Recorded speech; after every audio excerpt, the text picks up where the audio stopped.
विजय धनुष धारण करने के कारण कर्ण को विजयधारी कहा जाता था। कर्ण का धनुष अर्जुन के धनुष से इसलिए श्रेष्ठ था क्योंकि जब वे तीर चलाते थे तो उनका तीर अर्जुन के रथ पर लग जाता था तो रथ पीछे कुछ दूरी तक खिसक जाता था। उस वक्त श्री कृष्ण कर्ण की बहुत तारीफ किया करते थे। जब अर्जुन तीर चलाते थे तो कर्ण का रथ बहुत दूर तक पीछे खिसक जाता था। अर्जुन ने श्री कृष्ण से पूछा कि मेरे तीर से कर्ण का रथ बहुत दूर तक चला जाता है जबकि उसके तीर से मेरा रथ कुछ कदम ही पीछे जाता है, फिर भी आप मेरी नहीं उस कर्ण की क्यों तारीफ करते हैं। इस सवाल के जवाब में श्री कृष्ण कहते हैं, तुम्हारे रथ पर हनुमान जी स्वयं विराजमान है और मैं भी बैठा हूँ, फिर भी कर्ण के तीर में इतनी क्षमता है कि वो हमारे रथ को कुछ कदम पीछे धकेल देता है। सोचो यदि हनुमान जी और मैं और इस रथ से उतर जाए तो इस रथ का क्या होगा। अर्जुन उनकी बात समझ जाता है। श्री कृष्ण ने यह भी कहा था कि जब तक कर्ण के हाथ में उसका विजय धनुष है तब तक तीनों लोकों के योद्धा एक साथ मिलकर भी कर्ण को नहीं हरा सकते हैं। कर्ण के विजय धनुष में ऐसी ऐसी खूबियां थी जो अर्जुन के गांडीव धनुष में भी नहीं थी। विजय एक ऐसा धनुष था जो किसी भी प्रकार के अस्त्र या शस्त्र से खंडित नहीं हो सकता था। इससे तीर छूटते ही भयानक ध्वनि उत्पन्न होती थी।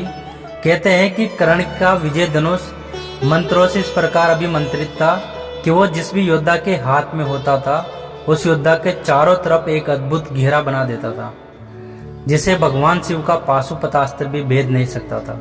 मंत्रों से अभिमंत्रित होने के कारण उस विजय धनुष पर जिस भी बाण को रखकर चलाया जाता था उस बाण की ताकत उसकी वास्तविक ताकत से कहीं गुना बढ़ जाती थी। कहते हैं कि किसी धनुष के प्राण उसकी प्रत्यंचा में होती है और विजय धनुष की प्रत्यंचा इतनी मजबूत थी कि उसे दुनिया की किसी भी अस्त्र और शस्त्र से नहीं काटा जा सकता था। कहते हैं कि इस धनुष का निर्माण विश्वकर्मा जी ने तारकासुर राक्षस के 3 पुत्रों की नगरी त्रिपुरा का विनाश करने के लिए किया था। इसी धनुष से भगवान शिव ने अपना पाशुपतास्त्र चलाकर 3 नगरियों को एक साथ ध्वस्त कर दिया था। इन तीनों असुरों की नगरी के विनाश के बाद भगवान शिव ने इस विजय धनुष को देवराज इंद्र को दे दिया था। देवराज इंद्र ने इस अद्भुत और शक्तिशाली धनुष से कई बार युद्ध में असुरों और राक्षसों का विनाश किया था।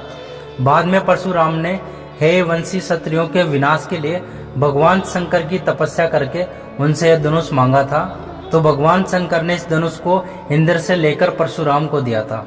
फिर जब कर्ण ने झूठ बोलकर भगवान परशुराम के यहाँ धनुर्विद्या और ब्रह्मास्त्र चलाने की शिक्षा ली और जब परशुराम को इसका पता चला तो उन्होंने कहा कि जब वक्त पड़ेगा तब तू ये विद्या भूल जाएगा। फिर बाद में परशुराम को दया आई तो उन्होंने ये विजय नामक धनुष देकर आशीर्वाद भी दिया कि तुम्हारी अमिट प्रसिद्धि रहेगी। और युद्ध के अंतिम समय में कर्ण ने विजय धनुष का उपयोग किया था।